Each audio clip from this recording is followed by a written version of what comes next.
Welcome back. और आज मैंने नोट किया कि काफ़ी सारे लोग बाहर निकले, तो ये अच्छा किया। एक दफ़ा वाकई हल्का सा बाहर निकल लिया करें, एनवायरनमेंट बदल के ज़रा थोड़ा सा अच्छा सा लगता है। मतलब बाहर गए, मुंह पे छींटा मारा, वापस आ गए, बाहर गए, कैंटीन तक गए, उसने चाय बनाने का कहा, जब तक चाय उन्होंने बनानी है तब तक आपने वापस आ जाना है। तो कैंटीन जाके कुछ चिप्स वगैरह खा लिए है, या जो है वो ऐसे ही गोल गोल घूम गए। फ्रंट ऑफिस पे जाके उनसे पूछ लिया, हाँ भाई कोई प्री एनरोलमेंट की क्या कहानी है, अच्छा बताओ कि क्या चक्कर। ऑडिट वालों ने कहा है, ऑडिट वाले तो बस जाते हुए पंछी हैं, अनलेस कि आप लोग FR1 के साथ ऑडिट पढ़ रहे हो। ठीक है, तो ऑडिट वालों को एक बात ज़रूर बताई जा सकती है, अगर आपने आखिरी पेपर दे रहे हैं और अभी तक PP नहीं उठाया तो आपने बहुत जुल्म कर दिया है। हम पूरे सेशन बार बार रिमाइंडर्स देते रहते हैं।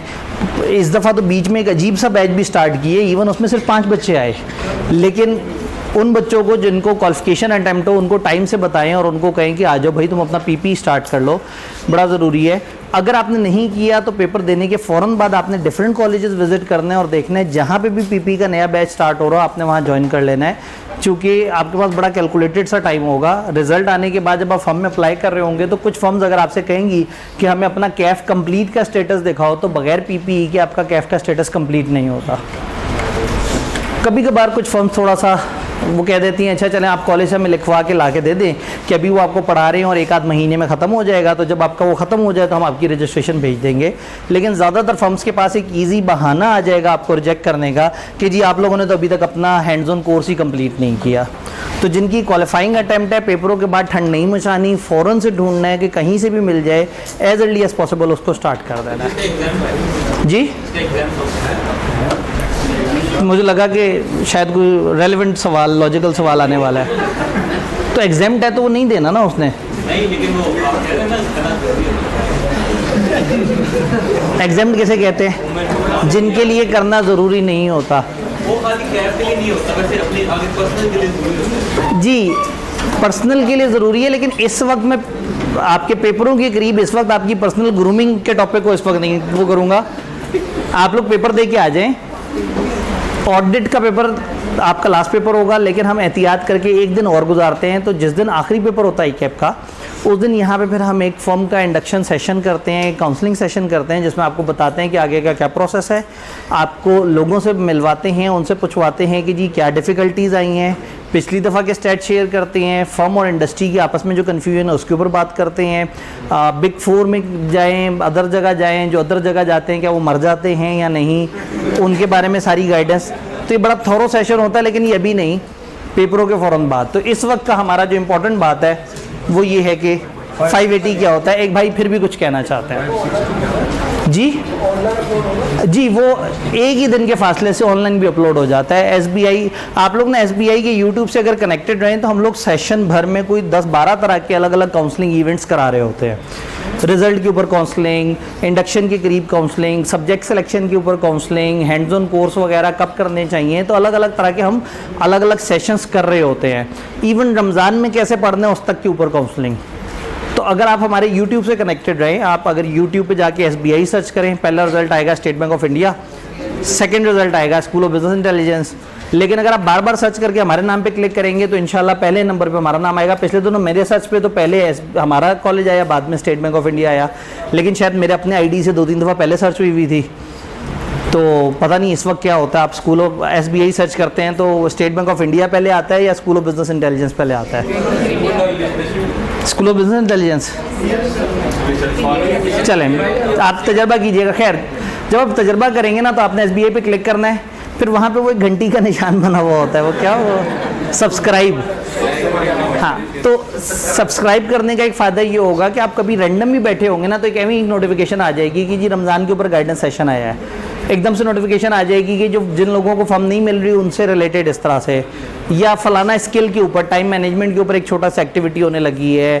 तो रिलीजियस, नॉन रिलीजियस, डिफरेंट तरह की एक्टिविटीज़ हम कराते रहते हैं, तो हम उसको यूट्यूब पे डालते भी रहते हैं, वापस इधर आते हैं। तो उसको ज़रूर ज्वाइन कर लें ताकि आप लोगों के लिए ज़रा बेहतर है। घंटी का मतलब ये होता है कि उसकी नोटिफिकेशन आपको लाजमी आए मेरे ख्याल में, या कुछ और मतलब होता है? यही मतलब होता है। सब्सीक्वेंट इवेंट, बाद में आने वाले इवेंट्स, हम बात करने लगे हैं ईयर एंड के बाद की। एक बहुत बड़ा प्रॉब्लम ये है कि ऑडिटर ज़्यादातर ऑडिट करता ही ईयर एंड के बाद है, और जिस वक्त वो अपनी ऑडिट रिपोर्ट फाइनल करता है और जिस वक्त यूजर्स के हाथ में ऑडिट रिपोर्ट आती है तब तक ईयर एंड हुए तकरीबन 3.5 पौने 4 महीने हो चुके होते हैं। और इन 3.5 पौने 4 महीने में बहुत सारे और वाक़यात भी हो चुके होते हैं। और अगर हम बाय लॉ बात करें तो असूलन 30 जून के फाइनेंशियल स्टेटमेंट में कब तक की चीज़ें आनी चाहिए? 30 जून तक की। तो प्रॉब्लम ये है कि 30 जून के बाद अगर कुछ बड़ी बड़ी चेंजेस हुई हैं तो अकाउंटिंग स्टैंडर्ड भी बेचारा परेशान हो जाता है, क्योंकि उसे भी पता है कि यूज़र्स को अकाउंट्स मिलते मिलते 3-3.5 पौने 4 महीने लग जाएंगे। तो ऐसे में फिर एक हमारा स्टैंडर्ड आता है जिसको हम क्या कहते हैं, यहाँ हमें 3 ऑफ करना पड़ेगा। जज़ाकल्लाह। एक स्टैंडर्ड IAS 10 जिसको हम कहते हैं events after reporting date. Audit की ज़बान में इसे सब्सिक्वेंट इवेंट कहा जाता है, अकाउंटिंग के स्टैंडर्ड्स की ज़बान में events after reporting date. Events after reporting date 2 तरह के हो सकते हैं, IAS 10 ने बताया, adjusting, non adjusting. I strongly believe कि इस वक्त मेरे सामने जो लोग हैं सबको IAS 10 आता है, तो मैं थोड़ा सा क्विकली उसको वो कर दूं। IAS 10 ने ये कहा कि जब ईयर एंड गुजर जाए तो ईयर एंड के बाद कुछ आपके सामने मामलात आएंगे, कुछ इवेंट्स होंगे, कुछ ऐसे इवेंट होंगे जो ईयर एंड पे आपको लग रहा था कि हाँ भाई ये किसी भी वक्त हो सकते हैं, उनकी कुछ कंडीशंस मौजूद थी, और कुछ ऐसे इवेंट होंगे जो ईयर एंड पे उनका कोई दूर दूर तक तस्करा ही नहीं था। भाई ईयर एंड पे एक लीगल केस चल रहा था अदालत में, 30 जून पे लीगल केस चल रहा था, तो 30 जून पे उसकी जो लाइबिलिटी बुक करें या ना करें कंफर्म नहीं था।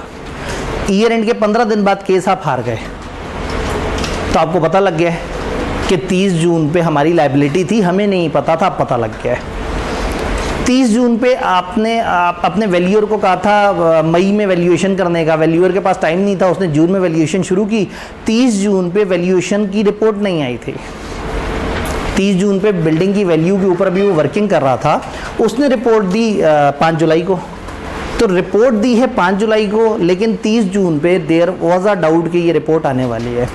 तो अगर ईयर एंड की डेट पे आपको लग रहा हो कि कुछ ऐसी कंडीशंस हैं जिनकी वजह से बाद में आने वाला इवेंट उन कंडीशंस को रेजोनेट कर रहा हो, कि आपको पता था कि हाँ भाई ये चेंज हो सकता है, तो वो बन जाते हैं हमारे एडजस्टिंग इवेंट।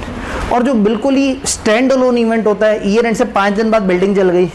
अब ईयर एंड पे ऐसा नहीं है कि आप कहें सर ईयर एंड पे माचिस भी एग्जिस्ट कर रही थी, वो तेल की बोतल भी एग्जिस्ट कर रही थी, वो इंसान भी एग्जिस्ट कर रहा था, उसकी सोच भी एग्जिस्ट कर रही थी, कर रही होगी, हमें नहीं पता था। उनके बारे में हमें ईयर एंड पे पता था कि ये वो चीज़ें हैं जो बदल सकती हैं। और इधर हमने 30 जून पे जब बिल्डिंग की वैल्यू दिखाई तो हमें नहीं पता था कि 5 दिन बाद आग लग सकती है। तो जो जिन इवेंट्स की कंडीशन पहले से एग्जिस्ट कर रही होती है उनको एडजस्टिंग कहते हैं, और जिनकी नहीं एग्जिस्ट कर रही होती, अजम्पशन ये है कि हम हमेशा मटेरियल की बात कर रहे हैं, मटेरियल बात नहीं हो रही इस वक्त। तो स्टैंडर्ड IAS 10 ये कहता है कि जो एडजस्टिंग इवेंट है उनको फाइनेंशियल स्टेटमेंट्स में एडजस्ट करो। एडजस्ट करने का क्या मतलब है? एंट्री रिकॉर्ड करो, डेबिट क्रेडिट रिकॉर्ड करो, उसके प्लस माइनस को दिखाओ अकाउंट्स के अंदर। लेकिन जो नॉन एडजस्टिंग इवेंट है इंपॉर्टेंट है, लेकिन 30 जून पे बिल्डिंग 700 मिलियन की थी, 5 जुलाई को 300 बिलियन की बिल्डिंग में आग लग गई है। जिस दिन जो अकाउंट्स पकड़ के फैसला कर रहा होगा उस दिन कंपनी के एसेट 400 मिलियन के ही होने हैं, लेकिन अकाउंट्स पे लिखा होगा कि किस दिन के बने हुए। तो अगर हम कह दें कि 30 जून पे 400 मिलियन की एसेट, गलत है। और हम सिरे से जिक्र ना करें और कहें 700 मिलियन के एसेट हैं, जबकि आपको खुद भी पता है कि 300 के तो जल चुके हैं, तो करेंगे क्या? फाइनेंशियल में एसेट दिखा देंगे पूरे 700 मिलियन पे, राइटिंग में एक नोट दे देंगे, जिस नोट में लिख देंगे कि ईयर एंड से 5 दिन बाद एक बड़ी खतरनाक आग लगी थी, उसमें 300 मिलियन के एसेट्स जल गए हैं। तो जो नॉन एडजस्टिंग इवेंट होते हैं उनकी डेबिट क्रेडिट नहीं करना होता, नैरेटिव नोट देना होता है, डिस्क्लोज करना होता है। और जो एडजस्टिंग इवेंट है उन्हें एडजस्ट करना होता है। एडजस्ट मतलब उसका डेबिट क्रेडिट रिकॉर्ड करना है। बात समझ आई? ये सारी जिम्मेदारी है अकाउंटेंट्स की। हम कौन है? ऑडिटर। अगर अकाउंटेंट अपनी अकाउंटिंग की जिम्मेदारी पूरी नहीं करेगा तो मैं कह दूंगा ना मटेरियल में स्टेटमेंट, वो नहीं करेगा तो मैं कहूँगा ना करो, वो मेरी बात नहीं मानेगा तो मैं दोषावत गवर्नेंस के पास जाऊँगा ना, मटेरियल इशू होगा तो कुछ और ओपिनियन दूंगा, परवेसिव होगा तो कुछ और दूंगा। तो ये जो हम स्टैंडर्ड पढ़ने जा रहे हैं उसने थोड़ा सा तस्करा किया IAS 10 का, और अब वो बता रहा है कि ऑडिटर की क्या जिम्मेदारी है। तो आपको दिल पे हाथ रख के मेरी अगली गंदी डायग्राम देखनी पड़ेगी। इन्ना लिल्लाहि व इन्ना इलैहि राजिऊन। ये रेगुलर क्लास में ना ये अलग अलग रंग से लिखी होती है और इसको टीवी पे चलाते हैं तो ज़रा साफ नज़र भी आती है। तो मैंने फिर इसके रंग गायब करके इसे ब्लैक किया, फिर इसे बोल्ड किया, इसके ऊपर काफ़ी फनकारी की। इतनी देर में मैं खुद से नई प्यारी सी डायग्राम बना सकता था, लेकिन जो देसी चीज़ का इम्पैक्ट है ना, जो अपने हाथ की लिखाई है वो अपने आप को ही समझ नहीं जी, पता नहीं आप समझ पाए या नहीं, धुंधला तो नहीं है, ठीक है। पढ़ा इसलिए नहीं जा रहा कि राइटिंग गंदी है, इसलिए तो नहीं जा रहा कि रोशनी इस पर पड़ रही है, ठीक है। रोशनी बंद करके भी नहीं पढ़ा जाएगा,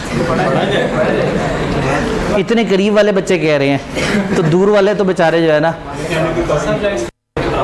ठीक है जी। ये वन ऑफ करके देखिए ज़रा, विजिबिलिटी बेहतर हुई, अंडरस्टैंडेबिलिटी बेहतर नहीं हुई। ट्रू है लेकिन फेयर नहीं है, जो है वो सही है लेकिन ये यूज़र के लिए अंडरस्टैंडेबल नहीं है। ये स्टैंडर्ड बहुत ज़्यादा बात करता है, तो ये वन ऑन कर दें ज़रा, मतलब जो है ना, फिर बाद में देख लेते हैं। ऑल दो वैसे ये पढ़ा जा रहा होगा, ये एम जो है ना ज़रा थोड़ा सा चाह रहे हैं कि मैं इनको अंधेरे में ले जाऊँ, तो अंधेरे में नहीं, मैं अपने स्टूडेंट्स को उजाले में रखना चाहता हूँ, मैं आपको गुमराह नहीं करना चाहता। IAS 10 फजूल अकाउंटिंग का IAS 10, मुझे तो गुस्सा है ना, मेरा तो विलन है अकाउंटिंग, मेरा तो सब्जेक्ट लोग नहीं पढ़ते अकाउंटिंग की मोहब्बत में, तो एक फजूल सब्जेक्ट का फजूल है। चलें, अकाउंटिंग नाम का एक अजीम सब्जेक्ट के अंदर मौजूद एक अजीम अकाउंटेंट की इंतहाई छोटी सी जिम्मेदारी यहाँ से यहाँ तक ख़त्म हो जाती है, और एक छोटा सा गरीब सब्जेक्ट का ऑडिट की जिम्मेदारी यहाँ से लेके यहाँ तक चलते चलते चलते इधर से भी आगे चली जाती है। तो आप अकाउंटिंग में थोड़ा सा पढ़ते हैं, ऑडिट में हम बहुत ज़्यादा बात करते हैं। अकाउंटेंट ने IAS 10 की जिम्मेदारी कहाँ तक दी है, ये अब ऊपर कुछ डेट्स लिखी हुई हैं। डेट ऑफ फाइनेंशियल स्टेटमेंट, ये ईयर एंड होता है, हमारे एग्जांपल में ये है जून 30, 2021। फिर एक date of approval of financial statement होती है, जिस दिन मैनेजमेंट वाले वो फाइनल फाइनेंशियल स्टेटमेंट बना के आपको देते हैं। Date of approval financial statement मेरी एग्जांपल में है सितंबर 28, 2021। फिर एक ऑडिटर की रिपोर्ट होती है, याद है, उनसे अकाउंट्स लेने के बाद एज अर्ली एज पॉसिबल दे दो उन्हें रिपोर्ट। ये 28 था, ये बन गया 29, ये है date of approval of audit report. फिर एक डेट आती है date of issuance of financial statement, ये कौन सी डेट होती है, जब आपकी रिपोर्ट पब्लिकली अवेलेबल हो जाती है, जब सब लोगों के हाथ में आ जाती है रिपोर्ट और सब लोग उसको देख के अपने डिसीजंस ले सकते हैं। तो 4 डेट्स इंपॉर्टेंट है, date of financial statement, reporting date यानी कि ईयर एंड को कहते हैं, date of approval of financial statement जिस दिन मैनेजमेंट के बड़े उसके ऊपर साइन कर देते हैं उसको कहते हैं, डेट ऑफ ऑडिट रिपोर्ट उसको जब ऑडिटर साइन कर देता है सारे एविडेंस मिलने के बाद, और डेट ऑफ इशुएंस जब फाइनेंशियल इशू हो गए। इस स्टैंडर्ड ने हमें 3 फेजेस की जिम्मेदारी बताई है। ईयर एंड से लेके डेट ऑफ ऑडिट रिपोर्ट के दरमियान हमारी क्या जिम्मेदारी है, डेट ऑफ ऑडिट रिपोर्ट से डेट ऑफ इशुएंस के दरमियान क्या जिम्मेदारी है, और डेट ऑफ इशुएंस से आगे क्या जिम्मेदारी है। सबसे पहले ये स्टैंडर्ड, अब आप ये देखिए कि अकाउंटेंट की जिम्मेदारी यहाँ तक है। IAS 10 में आपने पढ़ा होगा कि ईयर एंड से लेके जिस दिन आप अकाउंट्स को साइन कर देते हैं, अप्रूव कर देते हैं, जब चंद बड़े इसको अप्रूव कर देते हैं तब तक की जिम्मेदारी है। ज़्यादा अल्फाज तो उन्होंने समझाया कि सब बड़े अप्रूव करने का मुराद वो दिन नहीं है जब AGM पे मेंबर अप्रूव करते हैं, वो दिन है जब कंपनी के बड़े उसको ऑथेंटिकेट कर देते हैं, यानी कि जिस दिन डायरेक्टर्स वगैरह साइन कर देते हैं वो date of approval of financial statement. Done. तो IAS 10 वाले अकाउंटेंट की जिम्मेदारी यहाँ तक है, लेकिन हमारी जिम्मेदारी यहाँ से यहाँ तक एक्टिव जिम्मेदारी है।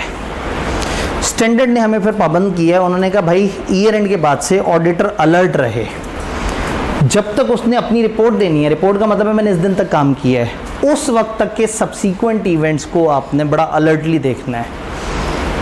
जैसे ही कोई सब्सीक्वेंट इवेंट आपको नजर आए, फौरन से मैनेजमेंट के पास गए और उनसे कहा भाई मुझे नजर आया, तुम्हें नजर आया? उन्होंने कहा हाँ भाई, फिर IAS 10 के मुताबिक कर रहे हो ना ट्रीटमेंट? हाँ जी कर रहे हैं। फिर उस इवेंट को समझेंगे कि वो एडजस्टिंग है या, फिर उनसे कहेंगे इसको ठीक करो। अगर एडजस्टिंग है और वो डिस्क्लोज कर दें तो भी गलत, नॉन एडजस्टिंग है और वो एडजस्ट कर दें, अगर वो IAS 10 के मुताबिक है और वो उसको इग्नोर कर दें तो भी गलत। तो इस दौरान मुझे जो मिलेगा मैं उनके पास जाके उन्हें कहूँगा भाई ये सब्सिक्वेंट इवेंट है। ये बात समझ आ रही है? इस रिस्पॉन्सिबिलिटी को हम कहते हैं एक्टिव रिस्पॉन्सिबिलिटी। आपने ख़ास तौर पे ढूंढना है और अगर मिल जाए तो डिस्क्लोज या एडजस्ट करवाना है। ये है आपकी जिम्मेदारी इस वाले में। किताब आपको बताती है कि इस दौरान आप कुछ नॉर्मल ऑडिट प्रोसीजर से भी चीज़ें फाइंड कर रहे होते हैं। भाई ईयर एंड पे जो इन्वेंट्री थी, ईयर एंड के बाद जब उसकी एनआरवी मैंने चेक की, ईयर एंड के बाद की सेल से मुझे पता लग जाएगा कि एनआरवी क्या है, तो मैं ईयर एंड पे लोअर ऑफ कॉस्ट या एनआरवी की कैलकुलेशन चेंज करके अमाउंट चेंज कर दूंगा। ईयर एंड के 10 दिन बाद लीगल केस हार गए, तो जो लीगल केसेस पे काम कर रहा है वो ईयर एंड के बाद के केसेस भी देख रहा होता है। तो जो बैंक को ऑडिट कर रहा होता है तो ईयर एंड पे कैश बुक और जो बैंक स्टेटमेंट उसमें क्लैश आ जाता है। क्यों क्लैश आ जाता है? आपने एक चेक बैंक भेजा और फ़ौरन से डेबिट कर दिया अपनी कैश बुक में, जबकि बैंक उसे क्लियर करेगा 2 दिन बाद। 30 जून आ गया, आपने बैंक बढ़ा दिया, बैंक स्टेटमेंट में वो अभी तक रिफ्लेक्ट नहीं हुआ, आपका और बैंक का डिफरेंस आ गया। एक डॉक्यूमेंट बनाते हैं अकाउंटेंट्स, बैंक रिकन्सिलिएशन, जिसमें अनप्रेजेंटेड अनक्लियर चेक्स। तो जो बैंक के एरिया पे काम कर रहा होगा, ये लाजिम है कि ईयर एंड के बाद के अनप्रेजेंटेड और अनक्लियर चेक्स का स्टेटस देखे बाद में। तो गौर से देखिए, तो इन्वेंट्री वाले ने भी ऑटोमेटिकली सब्सिक्वेंट इवेंट पे काम कर लिया, लिटिगेशन वाले ने भी सब्सिक्वेंट इवेंट पे काम कर लिया, और इसने भी सब्सिक्वेंट इवेंट पे काम कर लिया जो बैंक को देख रहा था। तो कुछ तो सब्सिक्वेंट इवेंट पे काम नॉर्मल प्रोसीजर से हो जाएगा, कुछ आपने अलग से ढूंढने हैं सब्सिक्वेंट इवेंट्स। कैसे ढूंढेंगे? सब्सिक्वेंट इवेंट कहाँ पे मिलेगा, हमें कैसे पता लगेगा? ईयर एंड के बाद होने वाले बड़े बड़े वाकयात को देख लें, और बैंक स्टेटमेंट में देख लें कुछ अब नॉर्मल प्लस माइनस हो रहे हो या कोई एरर वगैरह रेक्टिफाई हो रहा हो। मिनट्स पढ़ लें, शेयर होल्डर्स की मीटिंग के मिनट्स पढ़ लें, डायरेक्टर की मीटिंग के मिनट्स पढ़ लें। मैनेजमेंट कुछ आपको खुद भी बता देगी कि ये सब्सिक्वेंट इवेंट हुआ है। इंटरम फाइनेंशियल स्टेटमेंट्स बाद वाले, यानी क्वार्टरली फाइनेंशियल स्टेटमेंट देख लें 3 महीने बाद के, हो सकता है उसमें कोई ऐसी चीज़ रिफ्लेक्ट हुई हो जो मेन में नहीं है, तो आप पूछेंगे क्या, वो कहेंगे जी बाद में हुआ था। लीगल एडवाइज़र से पूछ लें लीगल केसेस का क्या बना। जहाँ जहाँ सेमी फिनिश इन्फॉर्मेशन थी ईयर एंड पे, जहाँ जहाँ आपने प्रोविजंस रिकॉर्ड की थी, जहाँ जहाँ डाउट्स थे, provision for bad debt, company की पॉलिसी है कि 30 दिनों में लोग पेमेंट करते हैं। तो ईयर एंड पे कुछ ऐसे लोग थे जिनको 45 दिन हो गए थे पेमेंट नहीं की थी, तो कंपनी ने कहा 50% चांस है कि नहीं देंगे। बट अब तो 3 मजीद महीने गुजर चुके हैं, अब तो 100% हो गया होगा चांस। तो शायद इनसे पूछें तो ये राइट ऑफ करने के मूड में हो। तो जो जो ईयर एंड पे सेमी फिनिश इन्फॉर्मेशन थी उसके पीछे जाएं, उसको सेट करवाएं और फाइनेंशियल स्टेटमेंट्स में अमेंडमेंट करवाएं। तो आपने पहले फेज़ में एक्टिव रिस्पॉन्सिबिलिटी लेनी है, कुछ नॉर्मल ऑडिट प्रोसीजर लगाने और कुछ खास तौर पे सब्सिक्वेंट इवेंट ढूंढने वाले प्रोसीजर लगाने, और अगर मिल जाए तो डिस्क्लोज या ये करवाने, और अगर ना करें तो 705 वाला फ्लो चार्ट चला देना। मटेरियल है तो क्या करेंगे, परवेसिव है तो क्या करेंगे। पहला फेज़ समझ आया। अगले फेज़ में दाखिल होते हैं ऑडिट रिपोर्ट के बाद। ऑडिट रिपोर्ट का मतलब है मैं अपनी रिपोर्ट पे डेट डाल चुका। अब हो सकता है ये रिपोर्ट या तो मेरे ऑफिस पड़ी है या ये रिपोर्ट मैं दे चुका हूँ क्लाइंट को। शेयर होल्डर को तो बहुत बाद में मिलेगी ना, अभी तो मैं क्लाइंट को दूंगा, फिर वो एजीएम कॉल करवाएंगे, फिर मेंबर इकट्ठे होंगे, फिर अप्रूव करेंगे तो इशू होगी। तो या मेरे पास रिपोर्ट है या उनके पास है, लेकिन ये तय है कि मैं साइन कर चुका हूँ। ऑडिटर ने ऑडिट रिपोर्ट पे साइन किया और मरी चला गया, 4 महीने के लिए फ़ोन बंद कर दिया। ऐसा तो नहीं होगा, ऑडिटर ज़िंदा होगा, दुनिया में मौजूद होगा, उसको पता लग रहा होगा कि क्या क्या है। हाँ, लेकिन उतना जज्बातियों की ढूंढना नहीं है जैसे यहाँ ढूंढ रहे थे, उतना नहीं ढूंढना, ढूंढना नहीं है। मगर अगर मिल जाए तो छोड़ना भी नहीं है। आपने नहीं ढूंढना, लेकिन क्लाइंट आपको कॉल करके कह भाईजान सब्सिक्वेंट इवेंट हो गया है, अब आपने इग्नोर नहीं करना। अब आपको पता लग गया है, आपने ढूंढा नहीं था, लेकिन अब चूंकि आपको पता लग गया तो आपकी जिम्मेदारी बन गई है। इसको हम कहते हैं एक्टिव रिस्पॉन्सिबिलिटी, इस फेज को हम कहते हैं पैसिव। आपने अलग से ढूंढना नहीं है, लेकिन अगर समहाउ किसी ना किसी तरीके से आपको खबर मिल जाए कि ये कुछ हुआ था, तो फिर अब आपने उसके ऊपर काम करना है। अब करना क्या है, वो स्टेप्स तो आपको पता है। अब एडजस्टिंग है, नॉन एडजस्टिंग है, मान जाए तो क्या करना है, नहीं माने तो क्या करना है। बस स्टैंडर्ड बताना चाह रहे हैं इस फेज़ में आपकी क्या जिम्मेदारी है। रिपोर्ट आप बना चुके हैं, रिपोर्ट के बाद आपकी असल में जिम्मेदारी नहीं थी, लेकिन फिर भी एक सब्सिक्वेंट इवेंट आपके पास आया। अब सब्सिक्वेंट इवेंट की बेस पे मैं मैनेजमेंट से कहूँ कि अकाउंट्स एडजस्ट करो, कौन से अकाउंट से एडजस्ट करो? जिसको वो साइन करके हमें दे चुके हैं, इसका मतलब उनके अकाउंट्स वापस दे दूँ उन्हें, उनसे को इसको एडजस्ट करो। जब उसको एडजस्ट करेंगे तो मैं कहूँगा दोबारा साइन करो। अब जब वो साइन करेंगे तो वो तो यहाँ की डेट डल जाएगी, मेरी रिपोर्ट पे डेट डली हुई है 29 सितंबर की, वो मुझे दे देंगे 5 अक्टूबर की तारीख। तो जब अकाउंट्स 5 अक्टूबर के बने हुए हैं तो फिर मुझे ऑडिट रिपोर्ट की डेट भी रिवाइज करनी पड़ जाएगी। मैं ऑडिट रिपोर्ट पे डाल दूंगा 6 अक्टूबर की डेट। जैसे ही मैं 6 अक्टूबर की डेट डालूंगा, ये जब ये फ्लो चार्ट बनाएंगे तो ये लाइन उठ के आ जाएगी 6 अक्टूबर तक। तो जो जुमला लिखा हुआ है ये भी आगे तक आ जाएगा। इसका मतलब है जो कुछ मैं यहाँ कर रहा था वो 6 तारीख तक एक्सटेंड करना पड़ जाएगा, एक ऑप्शन। दूसरी ऑप्शन, अगर लॉ ने अलाउ कर दी है, नॉर्मली लॉ अलाउ नहीं करता, अगर लॉ ने अलाउ कर दी है कि आप अपनी रिपोर्ट के बाद खाली सब्सिक्वेंट इवेंट पे काम करो, तो मैनेजमेंट वाले अकाउंट्स में सिर्फ एक जगह चेंज कर सकते हैं, सब्सिक्वेंट इवेंट वाले पॉइंट पे। और मैं अपनी रिपोर्ट में किसी और चीज़ पे दोबारा प्रोसीजर नहीं लगाऊंगा, मैं ये पूरी की पूरी डेट उठा के आगे नहीं लेके जाऊंगा। मैं सारे काम यहाँ कर चुका हूँ, अब ये इस 6 अक्टूबर को मैं सिर्फ एक उस इवेंट पे काम कर रहा हूँ। और अब जब मैं ऑडिट रिपोर्ट रिवाइज करूंगा तो सिर्फ उसमें 6 अक्टूबर तक एक ही रिवीजन होगी उस इवेंट को लेके। तो ये 2 ऑप्शन स्टैंडर्ड ने दिए हैं। अगर लॉ रोक दे आपको कि एक आध पे नहीं, आपने सारे पे काम करना होगा, तो फिर मैनेजमेंट वाले पूरे अकाउंट्स रिवाइज करेंगे और मैं फिर अपनी पूरी रिपोर्ट रिवाइज करके ये लाइन आगे ले जाके ये सारे स्टेप्स को रेप्लिकेट करूंगा 6 अक्टूबर तक। और अगर मुझे इजाज़त मिल गई, लॉ ने उन्हें सिलेक्टेड अमेंडमेंट की इजाज़त दे दी और मुझे सिलेक्टेड रिपोर्ट की इजाज़त दे दी, तो सियाना ऑडिटर सारे अपने ये वाले प्रोसीजर रिपीट नहीं करेगा। वो क्या करेगा? सिर्फ सब्सीक्वेंट इवेंट पे अलग से प्रोसीजर लगाएगा। उस केस में स्टैंडर्ड ने आपको अलाउ किया है कि आप एक रिपोर्ट पे 2 डेट्स डाल सकते हैं, डुअल डेटिंग कहते हैं इसे। आप अपनी रिपोर्ट पे डेट डाल देंगे 29 सितंबर, ब्रैकेट में लगेंगे एक्सेप्ट फाइनेंशियल्स का नोट नंबर 37.1 जिसके ऊपर मेरे प्रोसीजर 6 अक्टूबर तक हैं। ये काम आप कहाँ कर सकते हैं? जहाँ डेट लिखी है डेट के साथ बता दें, या डेट के साथ एक अदर मैटर पैराग्राफ में उसको एक्सप्लेन कर दें, या जिस फाइनेंशियल के नोट में उन्होंने कहा है कि अकाउंट्स इस दिन अप्रूव हो गए और उसके बाद ये चीज़ ऐसे, उसको हाईलाइट कर दें एम्फेसिस ऑफ मैटर पैराग्राफ के थ्रू। लेकिन प्रोसीजर क्या लगाने हैं? प्रोसीजर वही है कि अगर एडजस्टिंग है तो एडजस्ट करवाएं, नॉन एडजस्टिंग है तो डिस्क्लोज करवाएं। यहाँ तक बात समझ आई? लेकिन अभी भी एक मसला है।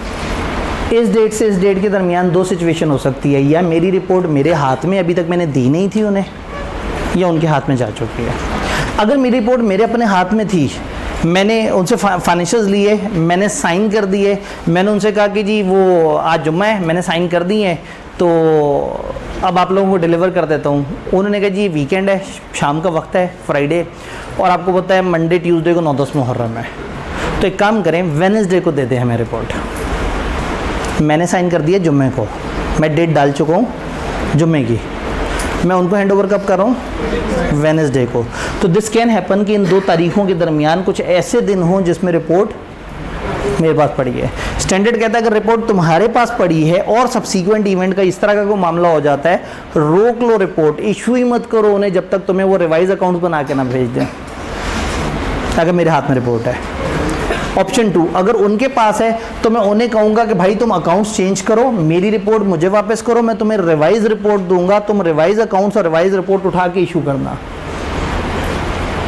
वार्निंग दे देनी है उन्हें कि अगर मेरे से पूछे बगैर ऐसा किया, इशू कर दी, तो मैं लीगल एक्शन ले लूँगा तुम्हारे खिलाफ। तो इस फेज़ में ये इंपॉर्टेंट नहीं है कि हम नीचे वाली बातें बताएं कि अकाउंट्स एडजस्ट वगैरह क्या, बस ये बताना है कि इस फेज़ में हमारी क्या मेन जिम्मेदारी है।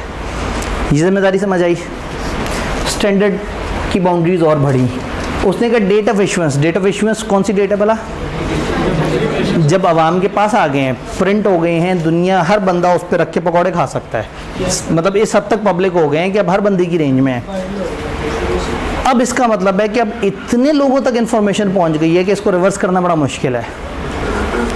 तो इस डेट के बाद से ऑडिटर ने कोई जिम्मेदारी नहीं अदा करनी, ढूंढना नहीं है, ओहो कॉमे के बाद भी कुछ लिखा हुआ है, मगर अगर मिल जाए तो छोड़ना भी नहीं है। तो नहायत अफसोस के साथ ऐलान किया जाता है कि इसके बाद भी ऑडिटर की पैसिव रिस्पॉन्सिबिलिटी है, और इसमें भी अगर ऑडिटर को कोई आके बता दे तो ऑडिटर पाबंद है कि उसके ऊपर एक्शंस लेगा। अगेन यहाँ के एक्शन होंगे, रिपोर्ट किसके पास है? अकाउंट्स भी दुनिया के पास है, रिपोर्ट भी दुनिया के पास। अब आप मैनेजमेंट से कहेंगे कि तमाम लोगों को बाखबर करें, उन्हें बताएं कि उनके हाथ में मौजूद अकाउंट्स और ऑडिटर रिपोर्ट अब कारआमद नहीं है, खबरदार जो उन पे किसी ने भरोसा किया। और अगर वो लोगों को नहीं बताएं तो आप उन पे लीगल एक्शन ले सकते हैं। स्टैंडर्ड पूरा हमारी किताब में नहीं है, अदरवाइज ओरिजिनल स्टैंडर्ड ये कहता है कि आप देखो कि आपके मुल्क में क्या क्या तरीके हैं पब्लिक को इन्फॉर्म करने के, इंक्लूडिंग अगर आप किसी इनफॉर्मल वे को यूज़ करना चाहते हैं, हिंट देना चाह रहे हैं, आप फेसबुक पे डाल दें, आप व्हाट्सएप पे डाल दें, स्टेटस पे लगा दें, स्टोरी पे लगा दें, रील चला दें। क्यों पागल हो गया ऑडिटर? अकाउंट्स में कुछ ऐसी बड़ी चीज़ है जो होनी चाहिए चेंज और नहीं रिकॉर्ड हुई हुई, और यूज़र अभी भी इस डेट से लेके अगले साल तक यही अकाउंट्स पे भरोसा करते रहेंगे। और अकाउंट्स में कितनी बड़ी गलती है जो आपको भी पता और मैनेजमेंट को भी पता है, लेकिन बेचारा घर बैठा शेयर होल्डर आप दोनों पे भरोसा करके डिसीजन ले ही जा रहा है। तो आपकी इखलाकी जिम्मेदारी ये है कि अब आप उस यूज़र को धोखे से बचाएं। तो यहाँ पे हम लीगल एक्शन भी ले सकते हैं, हम लीगल ओपिनियन भी ले सकते हैं। ये बहुत एक्सट्रीम केस है, आप फ़ौरन से इंस्पेक्शन नहीं लेंगे। अगर कोई बहुत शदीद तरीन ज़रूरी मजबूरी हो गई तो फिर आप ये काम करेंगे, वरना नहीं करेंगे। यहाँ पे भाई एक सवाल पूछना चाह रहे हैं, मतलब मेरी तरफ से मोटी मोटी डिस्कशन हो गई है, अब हम इसकी इंग्लिश देखेंगे तो चीज़ें थोड़ी सी समझ आएंगी। भाई कुछ कहना चाहते हैं? जी जी जी, जब एजीएम पे अकाउंट सर्कुलेट होंगे तो एक नया ऑडिटर आ चुका होगा। वो नया ऑडिटर कौन से साल के लिए आया होगा? आने वाले साल के लिए। और हम जिस अकाउंट्स का जिक्र करें वो मेरी ही जिम्मेदारी है, मेरे टेन्योर में हुए हुए अकाउंट्स हैं। अगर उसमें कोई गड़बड़ है आज से 5-6 महीने बाद भी, तो मैं इखलाकी तौर पे पाबंद हूँ कि मैं लोगों को धोखे से बचाऊँ। जी जी जी, इसमें बहुत सिग्निफिकेंट होना चाहिए। सिग्निफिकेंट भी छोटा वर्ड है। असल में परवेसिव कह देते तो फिर मामला थोड़ा सा और डिफरेंट हो जाता। तो सिग्निफिकेंट का मतलब है सही वाला मटेरियल, लेकिन परवेसिव तो फिर बहुत शदीद है। परवेसिव तक नहीं, दरमियाने लेवल का भी मटेरियल हो तो फिर हम एक्शन ले लेंगे।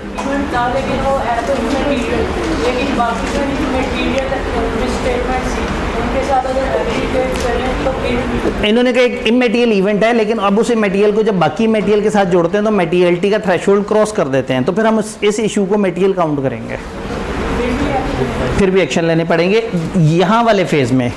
उधर वाले में अगर हल्का सा उससे मटेरियल हुआ है तो शायद आपको इतना बड़ा बखेड़ा दोबारा करने की ज़रूरत नहीं है। ये बड़ा एक्सट्रीम स्टेप है सबसे तीसरे वाले फेज़ का। इसके लिए ऑडिटर में बड़ी इखलाकी ज़रूरत होनी चाहिए और हौसला भी होना चाहिए, और क्लाइंट में भी हौसला होना चाहिए कि वो करोड़ों रुपए का खर्चा रिवाइज़ करें जस्ट कि यूज़र्स हमारे धोखा ना खा जाएं। तो जो इखलाकी कंपनियाँ होंगी वो ऐसा करेंगी, बाकी सब ऐसा नहीं करेंगे। इवन स्टैंडर्ड कहता है यहाँ से आगे तक, आप ये देखें ये एरो चला और ख़त्म नहीं हुआ।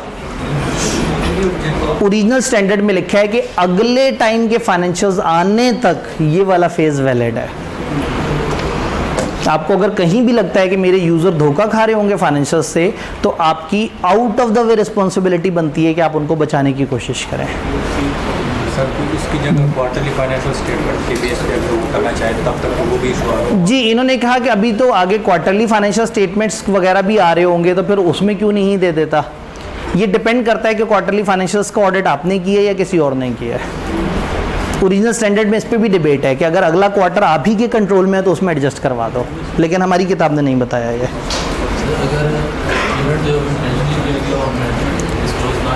अगर इवेंट इंटेंशनली किया गया और मैनेजमेंट डिस्क्लोज ना करे तो इसका मतलब उनकी नीयत में ख़राबी है, तो फिर हम फ्रॉड वाली साइड पे चले जाएंगे। हाँ, यानी कि ये इसने तो हिंट दे दिया है, इस स्टैंडर्ड को तो देखना ही देखना है, एडिशनली फ्रॉड को भी देख लेना है। हाँ जी,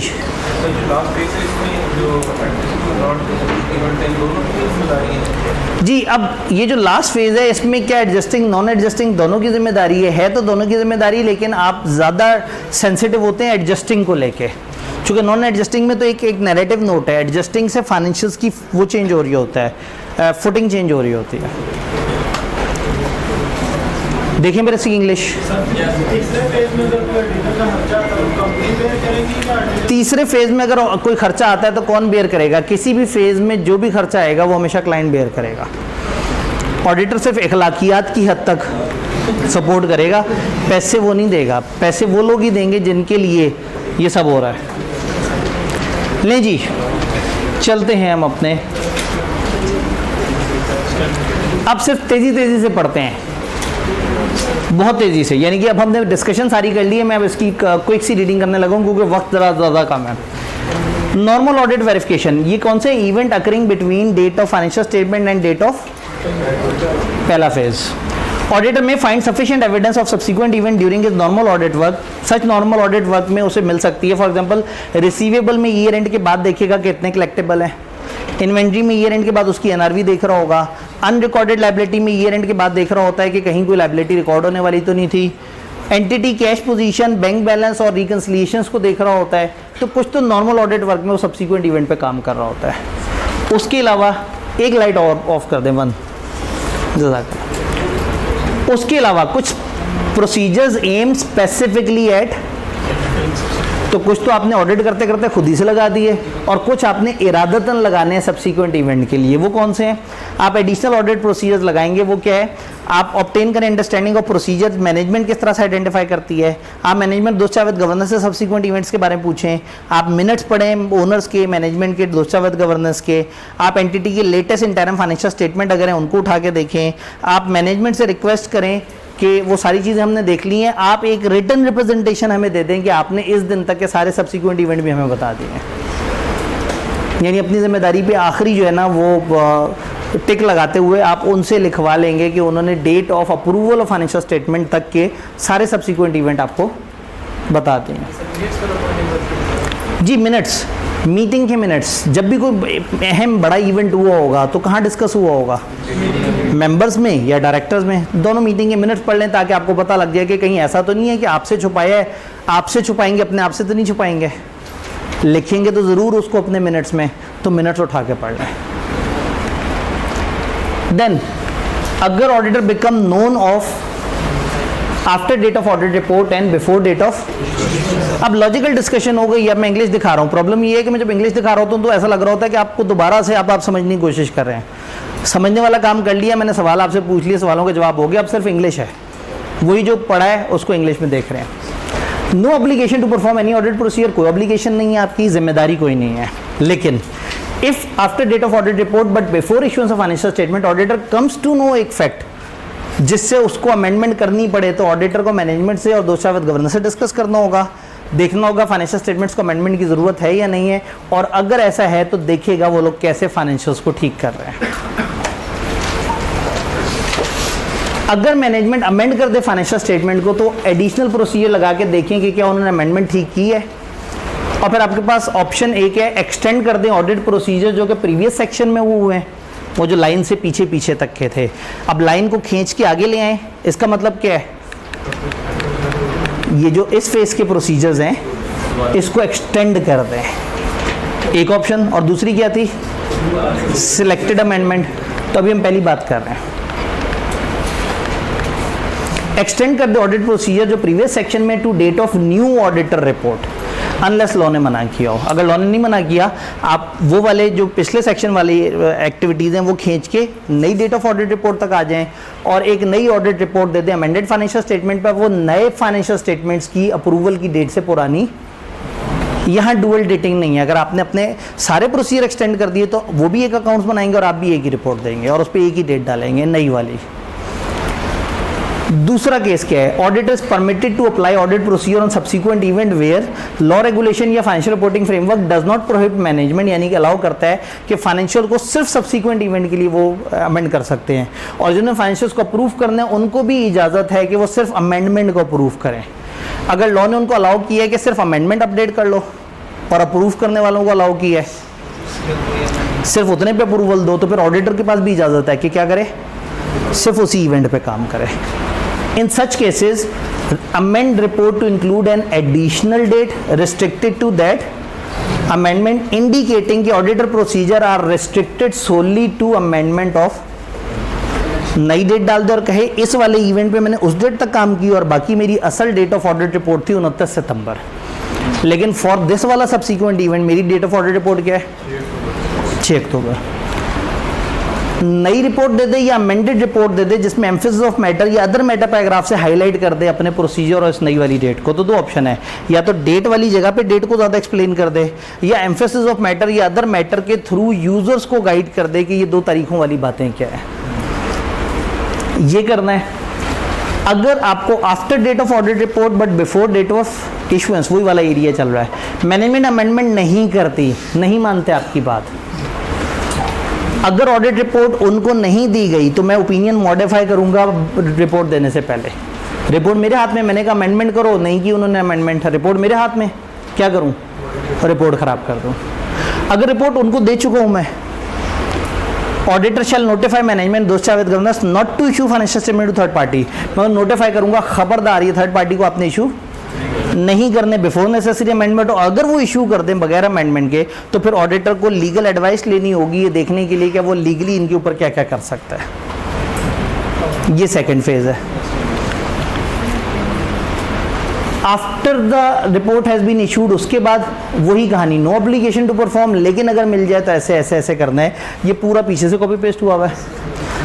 अगर वो आपकी बात पे अमेंड कर दें फाइनेंशियल स्टेटमेंट को तो आपने ऑडिट प्रोसीजर लगाने हैं, फिर उनके स्टेप्स देखने हैं कि उन्होंने तमाम पिछली पार्टीज़ को इन्फॉर्म करने की क्या कोशिश की है, और वही ऑप्शन कि आप अपना रिव्यू सब्सिक्वेंट इवेंट का नई ऑडिट रिपोर्ट की डेट तक ले आएँ, एक नई रिपोर्ट दें उस अमेंडेड फाइनेंशियल स्टेटमेंट में, और या नई या अमेंडेड ऑडिट रिपोर्ट दें जिसमें एम्फेसिस ऑफ मैटर या अदर मैटर पैराग्राफ से आप बता रहे हो कि आपने अमेंडमेंट पे क्या और कितना काम किया। तो इधर भी आप एक्सटेंड भी कर सकते हैं और ड्यूअल डेटिंग भी कर सकते हैं। अगर मैनेजमेंट आपकी बात ना माने तो क्या होगा, स्टैंडर्ड ने पहले बताया था कि हम लीगल एक्शन की तरफ जा सकते हैं, तो यहाँ बहुत ज़्यादा उसके ऊपर डिस्कशन नहीं की कि अब हम लीगल एक्शन की तरफ कैसे जाएंगे, क्या होगा, कैसे रब्ता करेंगे, कौन से स्टेप्स, बस उन्होंने बता दिया कि हम लीगल एक्शंस की तरफ जाएंगे। ऑडिटर लीगल एक्शन के अपनी इमेज बचाने के लिए करता है। देखिए अपना इमेज बहुत छोटा सा वर्ड है, यूज़र्स के साथ धोखा नहीं होना चाहिए, बहुत बड़ा वर्ड है। तो अच्छा ऑडिटर वो है जो अपने इमेज को बाद में सोच रहा है, वरना की ऑडिट मैटर डालने से तो फड्डे हो जाते हैं कई दफ़ा। लेकिन ऑडिटर सगा है उन शेयर होल्डर्स का जिन्होंने ओपिनियन बनानी है, जिन्होंने इन्वेस्टमेंट डिसीजन लेने हैं। तो इस वक्त हम अपने इमेज को बचाने के लिए नहीं कर रहे, हम उन लोगों को सेव करने के लिए कर रहे हैं ऐसा। शायद हम ऐसा ना भी करें तो किसी ने हमें कुछ नहीं कहना था, लेकिन हम इसलिए ऐसा कर रहे हैं कि हमें वो सैकड़ों लोगों के करोड़ों रुपए डूबते हुए अच्छे नहीं लग रहे। हमें लग रहा है कि आज मैं थोड़ी सी दिक्कत कर लूँगा तो उन लोगों का पैसा बच जाएगा। इखलाकी ऑडिटर का जिक्र हो रहा है, आप लोग परेशान ना हो, ये बहुत ही इखलाकी ऑडिटर है। पाकिस्तान में इतनी इखलाकियात काफ़ी मुश्किल है, ये कागज़ों में तो बहुत ज़्यादा है, लेकिन ये काफ़ी एडवांस एक्शन है। तो लगे हाथों सब्सिक्वेंट इवेंट की डेफिनेशन ही देख लेते हैं, पूरा स्टैंडर्ड ही पर डाला, बड़ी क्यूट सी डेफिनेशन है।